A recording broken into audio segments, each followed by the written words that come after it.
Hello everyone. In the last class, we have discussed how to compare fractions with like numerators and unlike denominators. But today, we are going to discuss what would be the case when the fractions would have unlike numerators and unlike denominators. So let us begin. So to compare such two or more fractions whose numerators are also unlike as well as their denominators are also unlike, so we have to follow some steps. So step number 1, we have to find out the LCM of the denominators of the given unlike fractions. Now step number 2, we have to convert these given unlike fractions into equivalent like fractions with the LCM as their common denominator. Whatever the denominators of those unlike fractions are, we have to first of all find out the LCM. Then after finding out the LCM, we have to convert those unlike fractions into like fractions by making their denominators equal. And that we can do by taking the LCM as the common denominator. And step number 3, then if after making them like fractions, we can easily compare them. That would be a very easy thing to do. Now one more thing is given here, that if say we have mixed fractions, then in that case we have to convert them first of all to improper fractions, and after converting them to improper fractions, again the same procedure we have to, since the denominators would be not same, so I have to make them same.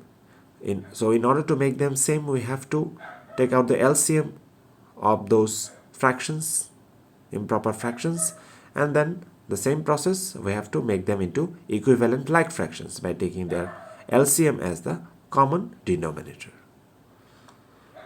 So process is same, just a little bit modification you can say.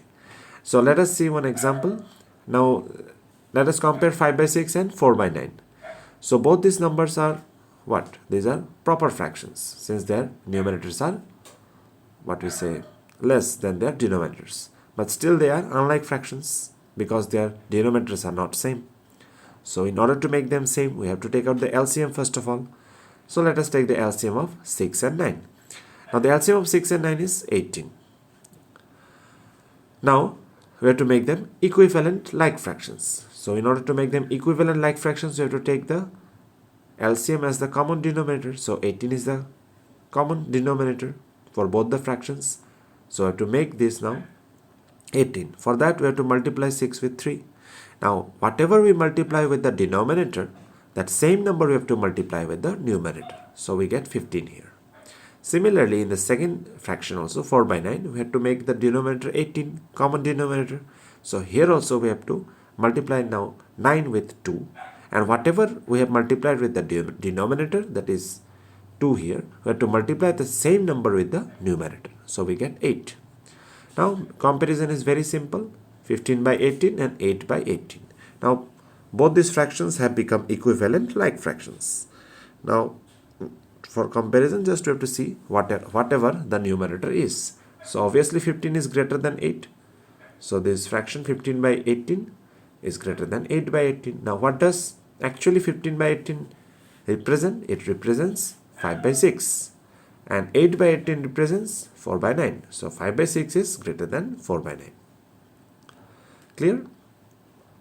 Now say if you are given a number of such unlike fractions, and then you are asked to compare them, or say you are asked to arrange them in ascending or descending order, then what to do?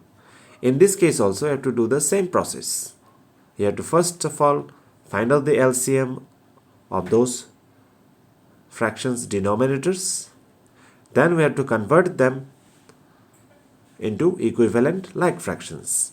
And then after that we have to, after converting them into equivalent like fractions, we can do the comparison. And according to the comparison, we can arrange them in ascending or descending order. So one example is given here. These are the fractions that are given to you. Now we have to find out the LCM of this denominators, that is 8, 4, 12 and 3. So their LCM is 24. Now I have to convert them to equivalent like fractions with the denominator 24 as the common denominator. So 24 will be the common denominator here. So you have to just multiply this thing with the number in order to get 24, and whatever we multiply with the denominator, as we know, we have to multiply with the numerator as well.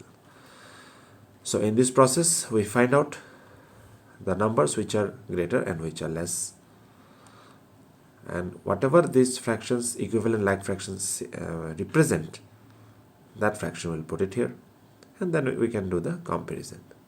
So similarly we can also arrange them in ascending or descending order. So as you can see here, this is the ascending order of the fractions that are given to us. So that brings us to the end of this chapter. I hope you all have understood today's class. There are other examples given in your book. You can try it out, practice for yourself, so that the concept becomes much more clearer to you all. So that's it then for today. Thank you and have a nice day.